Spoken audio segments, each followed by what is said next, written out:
Google is really stable. And what I like about it right now is, again, all these companies that are making large investments, because we know CapEx is going to be in focus today. Can they continue to fund CapEx? The reason people got nervous about Oracle was, how is it going to pay? It needs to raise equity and it needs to raise debt, but it actually was able to do so successfully. And that goes to show how insatiable the demand is. But to some extent, all the selling right now is pretty indiscriminate. And I see rotation going into people buying Walmart and Starbucks. But AI, if we're out there, this is a huge disconnect between what's happening in business, in enterprise. They are all building on these AI companies, and Google, Meta, Amazon, these are core technologies. So while some of the software, that software wreck, I keep saying AI will eat some software, Google, Amazon, Microsoft, these companies are absolute staples. And the people that don't think Nvidia is a value at, just over 20 times forward right now, like, I don't know what they're thinking. But to some extent, I would ask then, could you be long both and sleep at night? In other words, can you be long Google saying Gemini is going to win, and can you be long Nvidia saying, whoever they're powering, OpenAI or whomever else, is also going to win all at the same time? Yeah, absolutely. Look, I was with a number of the AI leaders yesterday at the Cisco AI Summit. I was talking to Lip-Bu Tan, and we were talking about how memory, for instance, there's not going to be any relief there for 3 years, at least 2028, 2029. And the reason that is because this build out is going to continue. So Google, Amazon, we heard from Matt Garman yesterday, they're going to continue to build with NVIDIA. And of course, they're trying to build their own infrastructure. Google's doing the same thing. Microsoft's doing the same thing. A lot of people want to do this zero sum thing, Kelly, like, oh, they're going to build their own chips and they're going to stop using NVIDIA. But what's really happening is they're going to build their own chips. They're going to use NVIDIA. They're also going to use AMD. And they're going to need all this capacity. So the selling off of anything that delivers energy, memory, compute, it's a little bit crazy. I'm not saying it's wrong and that some of these multiples didn't need to be corrected and that there's not, right for a sell-off. But I'm saying AI, the trend, that's like the internet, your last guest said, like this trend is not going away, even if prices do come down further. So you're sticking with the AI suppliers, let's put it that way, the ones who are building out the ecosystem. Quick final question then, What about software? Do you just say, we'll see? Well, my answer is AI will eat some software. And this is where you need to be able to pick out the companies that are going to win versus the companies that can be replaced. I saw Dee Bosa building Monday.com using AI Claude herself. That's a real problem for some companies. But, I look at ServiceNows, I look at Oracle's. These are core business, and I call them the rules and the rails. Until AI can do both, build the software, but also manage that every day, updating the rules and the rails of running these businesses, it's not going to disrupt it. I see these two things working together. I see Anthropic and ServiceNow partnerships. I see OpenAI, Salesforce partnerships. I think ultimately they need access to the data that these leaders have. But the re-rating is real, Kelly. So the forward multiples will probably never be what they were at their peak. According to a research note published on Thursday, Goldman Sachs confirmed its buy recommendation on Nvidia and set a price target of $250 on dollars. This target has a huge upside potential from the current price of $170.49. Despite the stock's 9.5% loss in the last week, statistics show that Nvidia is undervalued based on its fair value rating. The investment bank anticipates a beat and raise quarter for the chipmaker, citing good industry supply and demand signs, but admits that expectations for outperformance are already high. With Nvidia's earnings announcement planned for February 25th, investors have only 20 days to prepare for potential market-moving findings. Goldman Sachs believes that near-term stock performance will be determined by visibility into 2027 revenue, since potential upside for 2026 has already been completely priced into the market. This is consistent with Nvidia's remarkable revenue growth rate, which reached 65.2% in the previous 12 months. The business highlighted several potential catalysts for outperformance in the first half of 2026, including sustained positive revisions to hyperscaler capital expenditure through 2027 and increased confidence in demand from non-traditional customers such as OpenAI and Anthropic. Goldman Sachs also highlighted outstanding performance results from new big language models trained on NVIDIA's Blackwell architecture, which could cement the company's technological leadership position.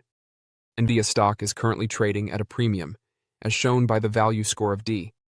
The company is trading at a premium, with a forward 12-month price-to-earnings (PE) multiple of 37.06 versus the computer and technology sector's 25.60.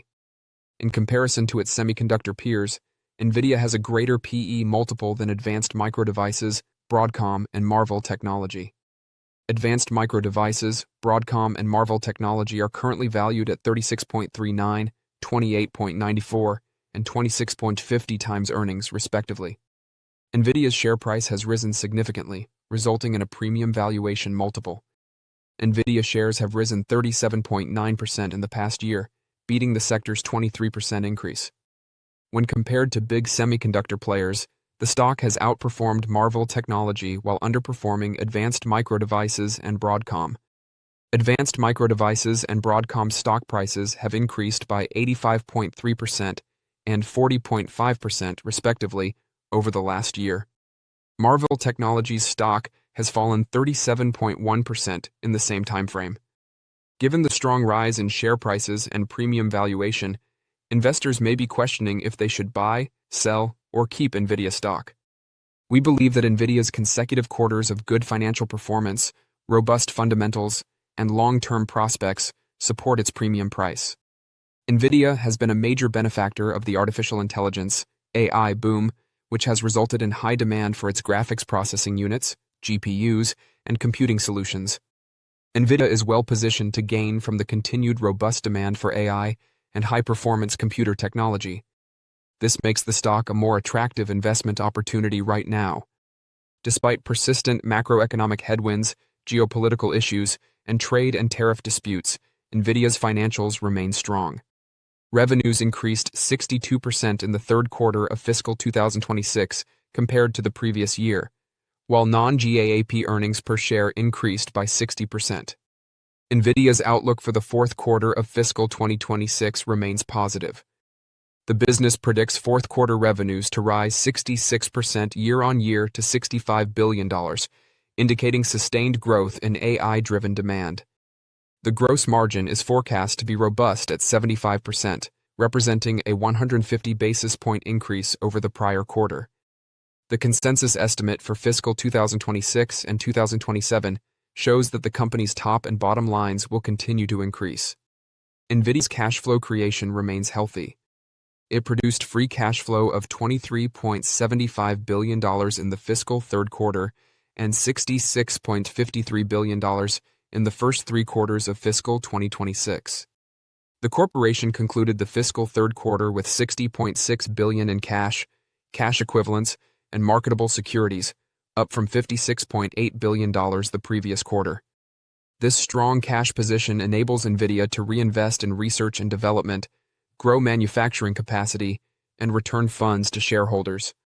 During the fiscal third quarter, the corporation returned $243 million to shareholders through dividend payouts and repurchased stocks worth $12.46 billion. In the first three quarters of fiscal 2026, Nvidia paid out $732 million in dividends and repurchased $36.27 billion in shares. Join our investor community.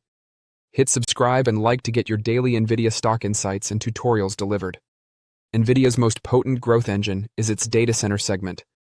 In the third quarter of fiscal 2026, the division generated $51.22 billion in revenue, accounting for 89.8% of total sales. This represented an astounding 66% year-over-year increase and 25% sequential growth.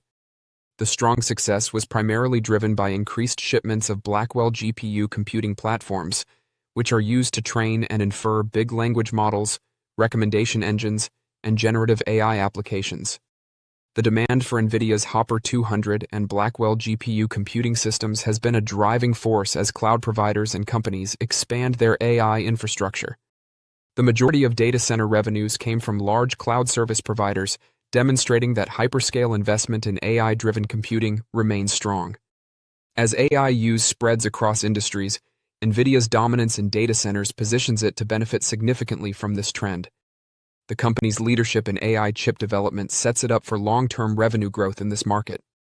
Nvidia's solid fundamentals, leading position in AI, and promising growth forecast make it an appealing investment. While the value is high, the company's operational and financial momentum encourages investors to buy the stock. Google said Wednesday that it intends to spend up to $185 billion on capital expenditures this year, nearly doubling its spending last year. According to Ben Reitzes, head of technology research at Melius Research, the capital outlay will benefit Broadcom and other Alphabet-related companies. That's an unbelievable amount. We're chuckling because that figure is so good for the Google cohort, Reitzes told CNBC's Closing Bell Overtime after the announcement. Google is one of a few technology corporations raising capex to develop AI-focused data centers. Much of Google's AI software runs on proprietary tensor processing units rather than industry-standard NVIDIA CPUs. For example, Google's cutting-edge Gemini 3 model was designed using TPUs. Broadcom contributes to the development of TPUs for Google. Broadcom has a thriving custom business centered on semiconductors known as ASICs, which some experts say could be more efficient for certain artificial intelligence tasks. In December, Broadcom said that it would sell Google's TPU Ironwood rack systems to Anthropic, another artificial intelligence lab. According to experts, specialized AI chips are only appropriate for the largest and most advanced companies, sometimes known as hyperscalers. Broadcom refers to the bespoke processors it is now building for 5 different customers as XPUs. In addition to Google's TPU, Microsoft, Amazon, and Meta are developing their own bespoke chips. However, Broadcom has not revealed customers other than Google and Anthropic. Hyperscalers often rely on a semiconductor industry partner, such as Broadcom, to provide critical intellectual property and assistance with chip manufacturing. Google also employs Nvidia chips. Nvidia stock increased 2% in extended session. It's definitely excellent for Nvidia as well, because they'll promote not only their own TPU, but also Nvidia, according to Reitzes. Don't forget to share your thoughts and experiences in the comments below. Your input helps create a more knowledgeable community where we can all learn and grow together in the world of investing. Stay up to date with the latest market trends, insights, and key updates by subscribing to Investing Tutorial. We're here to help you make smarter investment decisions and stay ahead of the curve. Dive into that. Let's get your big picture take on markets and where they stand now. Yeah, we continue to see a lot of pressure when it comes to the technology stocks as well as communications services. Obviously, Google's earnings yesterday, we are seeing a little bit of pressure on those shares. But if you kind of take a little bit of a step back, Diane, you are still seeing a very strong rotation or this broadening out. In fact, the dividend stocks, if you're looking at the SPY dividend ETF, actually advanced over 2% yesterday and is getting fairly close to an all-time high. And so you are still seeing some sectors really outperform. Now, they are defensive in nature, but you could also make the case that they have been kind of lagging this market over the last year and a half or so, and now we are seeing a little bit of a catch-up. In fact, if you're kind of looking at Microsoft, it continues to move to the downside, getting very close to that $400 level, kind of closing a gap. And you are seeing maybe Nvidia getting a little bit of pressure to the downside as well, breaking the 180 level yesterday. 170 has to hold. If it does not, then you start seeing a little bit more of a rollover from a technical standpoint. So I still think this is a stock picker's market. Volatility actually inched up to around 20, but what's concerning about the volatility complex, Diane, is we are not seeing any type of backwardation or near-term fear that's being priced in, and really kind of the longer duration VIX futures kind of saying that everything's going to be in the all clear. Volatility is all rising at the same type of level, so we still have a normalization of that curve, and I don't think that we're going to be done with this volatility until you see that backwardation take place or a 2 standard deviation move for the VIX just itself. So I would say we still have some turbulence ahead here, and we'll see how the market kind of fares out, but the defensive trade has been the one that has been very profitable for a lot of traders and investors lately. How are you thinking about that story right now that we've heard from Microsoft and we've heard from Alphabet, which is getting punished today off the back of these aggressive spending plans? We might want to add the, a D word, the disruption into the sort of cultivate phase here. So I think part of the broadening out has been a function of a shift in focus toward the beneficiaries of AI, not just the hyperscalers, the initial creators of AI. Then you had the catalyzed phase, which was the build out phase, data centers and energy needs. Now we're in this combination of sort of disruption to some of the, longer standing players in spaces not directly tied to AI, like software in some cases, but also the beneficiary, the cultivate phase, who is using it to their advantage. Are we seeing productivity benefits? Are we seeing profit margin benefits? And then also related is starting to get answers to questions around whether it's AI or something more broadly. How are you thinking about your labor needs?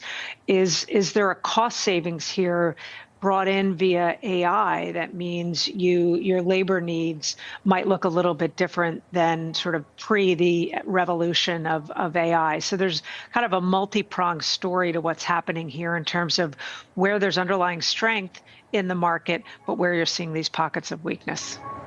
Yeah, and I think one of those big prongs has been very much in softwares, where we've seen that sell-off just on really the nervousness around the risk of AI on their business models effectively. And I mean, it feels like the conversation now is, I mean, just kind of sell these off, ask questions later type of trade here. As far as what we're seeing in the markets this morning, obviously a little bit more of a defensive positioning to what we saw yesterday, which actually was a good degree of rotation. I mean, we did actually see the Dow up. I'm just wondering how you're thinking about this theme that's been playing out here with the sell-off in tech into other parts of the market, where we've seen these pockets of selective strength in areas of the real economy. I mean, staples having a good start to the year as well. Is that sustainable? Well, right now, the momentum is in the rotation trade. I think that's what's being played right now, both on the what's doing well, to your point, a lot of the traditional cyclicals, best breadth in sectors like energy and industrials and materials. One of the things I said earlier this morning was that we have this sort of trader cohort, short-term cohort. You can find it with retail traders, but you can also find it in the institutional, speculators crowd and CTAs. We've been in this environment where everybody's looking for the shiny new object. Now I think they're maybe also looking for the dull new object. Like, where are there opportunities both on the upside and the downside? And so I think there's sort of multi-directional trading that is happening with bets, both in areas that are doing well and areas that are not doing well. In terms of that broadening out, though, there are fundamental underpinnings to it. You're on an upward trajectory in terms of equal weight earnings relative to cap weight earnings. You see a decelerating pace of growth among the Mag 7, yet the other 493, the direction of travel is higher. The levels, there's still a gap, but direction of travel matters. As I often say, better or worse often matters more than good or bad. You're seeing more stability in the upward trajectory for small cap earnings. The fact that cyclical areas are doing well, that helps to explain why international equities are doing well, because their economies have that more cyclical bias to it. So there's lots of connectivity here.